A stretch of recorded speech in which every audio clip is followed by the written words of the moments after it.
I'm in prison for a crime I didn't commit. Now there's something strange happening in here. As you can tell from the title, I'm currently and will most likely be for the rest of my sorry life in prison for a crime I did not commit. I won't go too much into the details, but basically there was a murder and it got pinned on me. Wrong place, wrong time. Now I'm here, stuck in purgatory. At least that's what it feels like. Been here for a couple months now, and I finally managed to get hold of a phone from one of the guys in here. You can get pretty much anything you want in here, for a price of course. Seems as I was a Redditor before being dumped in here, I thought I'd start a digital prison diary or some such thing. I thought it would hopefully keep me sane and some people might want to read it, just like you are now.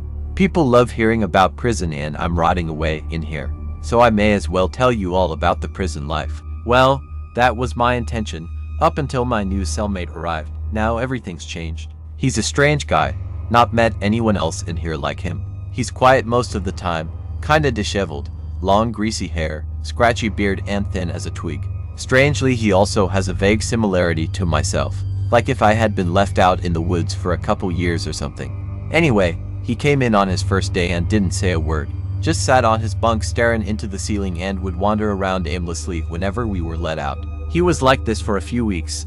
I didn't even know his name or what he came in for and I just left him alone. He could have been crazy for all I know. There's a lot of crazy folk in here. I've seen multiple people get their heads caved in for no reason and I don't want nothing like that happening to me. So I just mind my way. He didn't give off that sort of vibe though. He was creepy for sure, and if you were in a certain radius of him you'd start to feel cold and unsettled, as if some kind of dark aura was surrounding him and was now seeping its way into you. I got used to that after a few days. I guess I had to. Everyone left him alone for that reason. Even the crazies and prison gangs didn't want to go near him. Even they sensed a darkness to him. After a while I started to notice that sometimes he'd stare at a particular cell on the floor above. It was empty and had been since I arrived. No idea why. Maybe something bad happened in there. I'm not sure. No one seems to know and the guards don't say shit about it either. But he'd just stare at it like it meant something. I'd look at it too, but there was nothing there. Then, just the other day he finally spoke to me. It was late. Everyone was practically asleep already. And I was drifting in and out of sleep when he suddenly said, "Have you ever noticed that guy in cell 12? Why does he never come out?" I didn't register what he'd said at first. I couldn't really remember the cell numbers. "What cell is that?" I asked. "The one in the far corner, the only one that never opens." I realized what he was talking about now. He was talking about that damn cell he was always staring at. That must be why he keeps looking at it. He thinks someone's in there. This guy was more disturbed than I first thought. I stayed quiet, thinking of something to say to him. "I don't think there is anyone in that cell. Been empty since I came in and everyone knows about it. Ain't a soul there." He took a while to reply. "There is? I'll show you." I laughed and eventually went to sleep. The next day I sat down at my usual spot for lunch, not remembering the strange conversation I'd had the night before, when he came over to me. He leaned over me, his hair tickling the back of my neck. Then he spoke. "Let me show you." He's there now. The memory of our conversation faded back into my mind again. It felt like a half-forgotten dream. "Oh yeah, you told me about him last night. I can't see anyone from here." I had looked over at the cell and couldn't see anyone. "You can't see him from here. Come with me." He turned and walked towards his usual spot. I sat in place watching him, unsure whether I should go over to him or not. I didn't want to indulge in his delusions, but there's not much else to do around here, so I thought it would be a brief moment of entertainment. I walked over to him.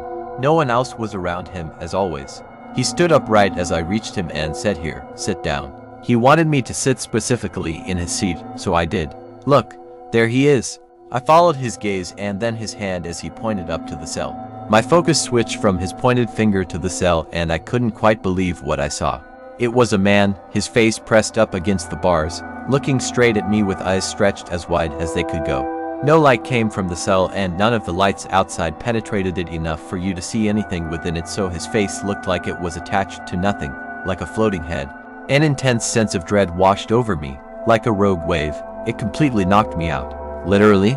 I remember nothing after that and awoke in a prison hospital bed with an unbearable headache. The nurse said I passed out and then hit my head on the floor. A nasty concussion, but nothing more. I'd never passed out before and I had no reason to either. Maybe he did something to me. My thoughts were confused and the headache was overwhelming me. So I tried to stop thinking and just rest. I went back to my cell after another night in the hospital only to find that my cellmate was gone.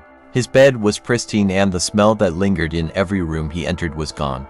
I asked the guard what happened to him and he looked at me with a confused and slightly annoyed look on his face. He didn't know who I was talking about and said I'd never had a cellmate. I thought he was joking, but he didn't laugh with me when I began to chuckle.